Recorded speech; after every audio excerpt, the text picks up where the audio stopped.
kembali lagi bersama kami di Talk to Anyus pemirsa dan saat ini saya sudah sambung dengan Pak Suparman Marzuki, mantan Hakim Komisi Yudisial. Selamat malam Pak Suparman, langsung bersama kami dari Yogyakarta. Selamat malam Mas. Ya. Pak Suparman, kalau Bapak melihat perjalanan kasus Pak Ahok dari awal sampai kemarin pembacaan pledoi atau pembelaan dari Pak Ahok dan kuasa hukumnya dan sebelum juga ada tuntutan dari JPU yang hanya menuntut 1 tahun penjara dengan masa percobaan 2 tahun, dari posisi Bapak sebagai mantan Hakim KY, melihatnya seperti apa Pak Parman? Ya, dengan menghormati pendapat yang berbeda, saya punya pandangan lain tentang situasi ini, perkara ini.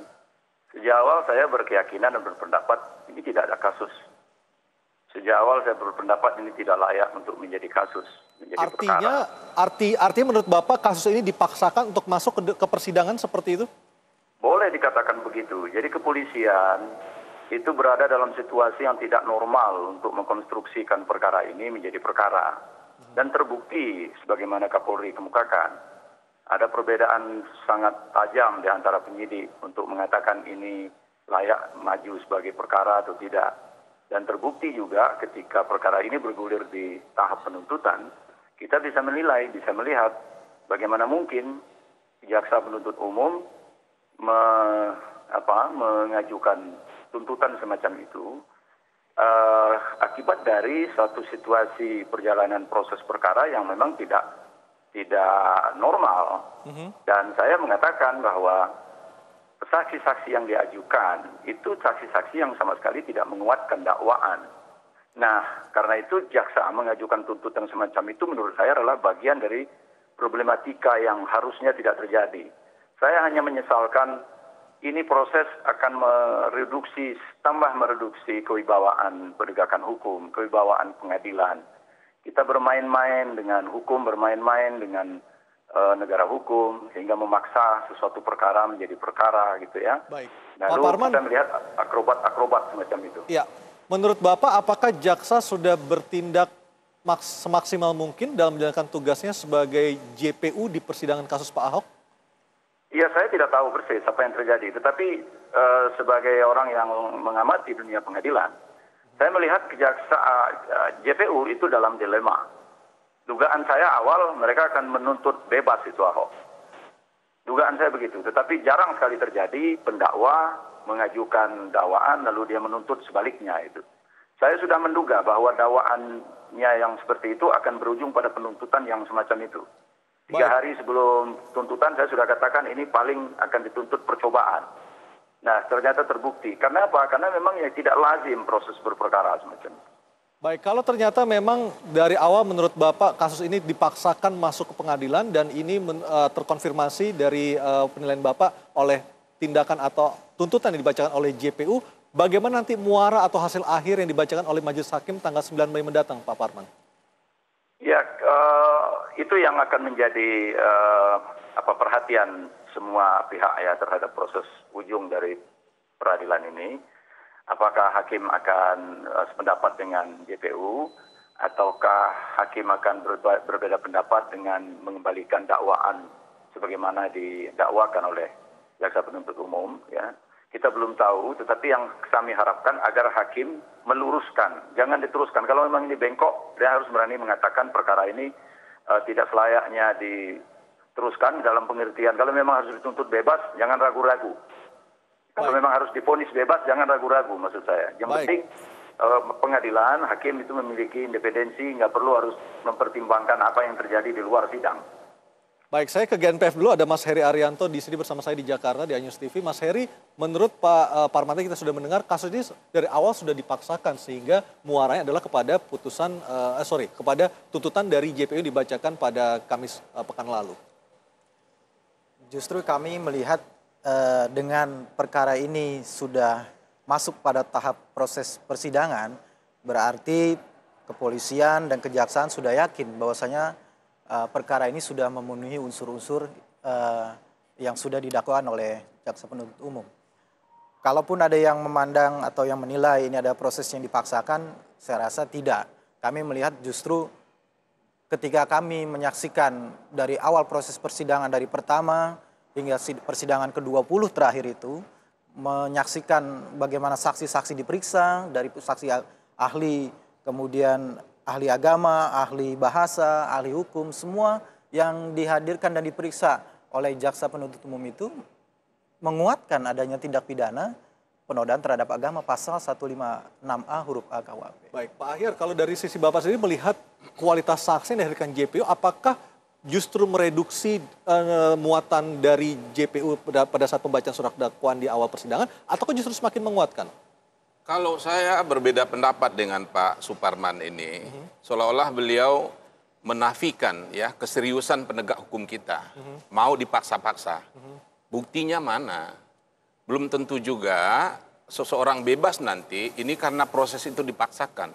Tidak tertutup juga yang bebas itu, ada hakim yang keliru, nanti ada upaya kasasi.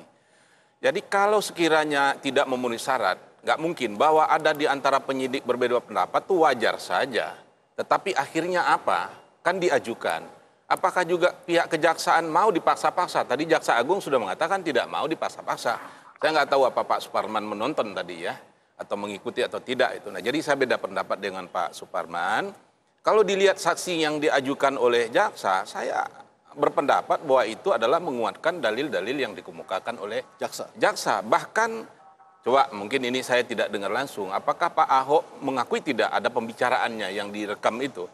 Kalau udah kayak begitu diakui artinya sudah jelas, tinggal persoalan yang diakui itu adalah termasuk penodaan, termasuk penghinaan atau tidak. Ini ada dua ahli yang mengatakan yang berbeda. Jadi saya sekali lagi dengan tidak mengurangi rasa hormat dengan Pak Suparman, saya berbeda pendapat sekali dengan beliau. Jadi ini menafikan kepolisian dan kejaksaan.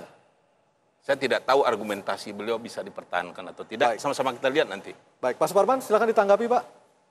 Ya, saya sudah sejak awal katakan, memang ada kontroversi, ada pendapat yang berbeda di dalam persidangan itu pun sejumlah ahli diajukan, baik dari pihak terdakwa maupun JPU.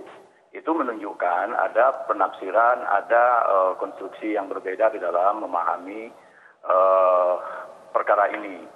Dengan demikian, perkara ini tadi itu seperti yang kemukakan, ada hal-hal yang tidak clear, dari awal. Bahkan pasal yang didakwakan itu sendiri sebenarnya kan pasal yang sejak lama juga dipersoalkan orang tentang eksistensi pasal itu. Tapi oke lah, itu sudah secara normatif ada. Nah, karena itu saya berpendapat sebaliknya dari beberapa pengamat, termasuk Ahyar malam ini, dan saya menghormati beliau. Tapi saya punya pandangan, perkara ini sebagaimana yang saya kemukakan, perkara yang saya percaya betul dan yakin betul ini tidak memenuhi kualifikasi untuk diteruskan. Tetapi bahwa akhirnya dia maju ke pengadilan dan disidangkan, nah ini faktanya sudah seperti itu. Itu akan dinyatakan sebagai memenuhi unsur secara normatif, formal, legal, ya, dia sudah diajukan. Tetapi apakah secara substantif dia harus dinilai secara objektif hukum memenuhi itu, kita bisa lihat apa yang dilakukan oleh kejaksaan. Dengan mengajukan tuntutan semacam itu menurut saya agak ganjil gitu ya. Dia sudah mendakwa dengan pasal yang primer dan dia katakan tidak terbukti penistaan agamanya. Tidak cukup alat bukti untuk mengajukan mendakwa yang bersangkutan dengan pasal penistaan agama gitu. Seberapa besar Pak pengaruh dari tuntutan JPU terhadap putusan dari Majelis Hakim nantinya Pak Parman? Ya, itu memang kewenangan Majelis Hakim sepenuhnya. Apakah dominus litis dia akan ikuti dominus litis dakwaan jaksa dan tuntutan, atau dia akan kembali kepada dakwaan? Ya. Nah, itu kita akan lihat kepada putusan Majelis Hakim yang akan datang gitu ya. Kita sepenuhnya menggantungkan pada kemandirian hakim di dalam menyidangkan, memeriksa, mengadili, dan memutus perkara ini.